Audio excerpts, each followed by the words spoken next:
What's up everybody? In this video I'm going to show you how you can heat press full colored images onto dark shirts using an inkjet printer and 3G Jet Opaque heat transfer paper. I'm going to start in Photoshop.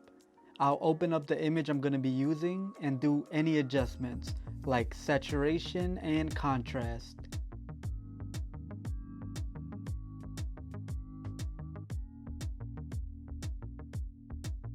Once I'm happy, I'll send it out to print.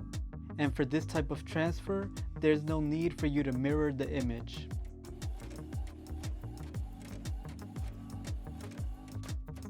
After printing, I'll cut away anything that I don't want transferred. In this case, the white border.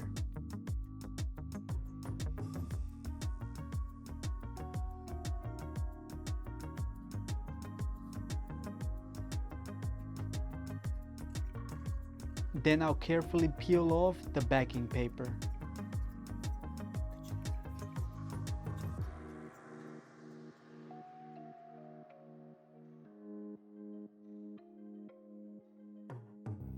Over at my heat press, I'll adjust my settings 350 degrees for 30 seconds and medium to heavy pressure as recommended by the paper manufacturer.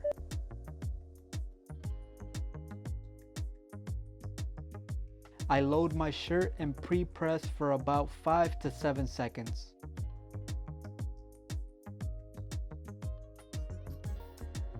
Now I can align the image onto the shirt. I normally place my designs 4 to 5 fingers down from the collar. When aligning, the heat may slowly activate the paper's adhesive, so working somewhat quick will make things a bit easier. After I'm happy with the alignment, I place a sheet of Teflon over the shirt and press it. Once the 30 seconds have passed, I'll carefully remove the Teflon paper while it's still hot.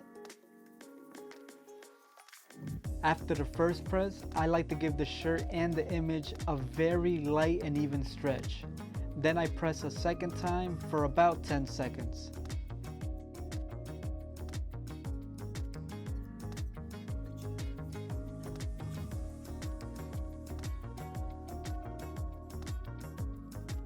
When I'm done, one thing that I look for is the texture of the shirt to be visible on the transferred image. That lets me know that the pressure and the temperature was on point. The feel of this paper on the shirt sort of reminds me of heat transfer vinyl. It does add a very tiny amount of weight to the shirt. From my experience, the adhesion does stand strong even after repeat washes. I want to thank you so much for watching. I'll see you in the next video.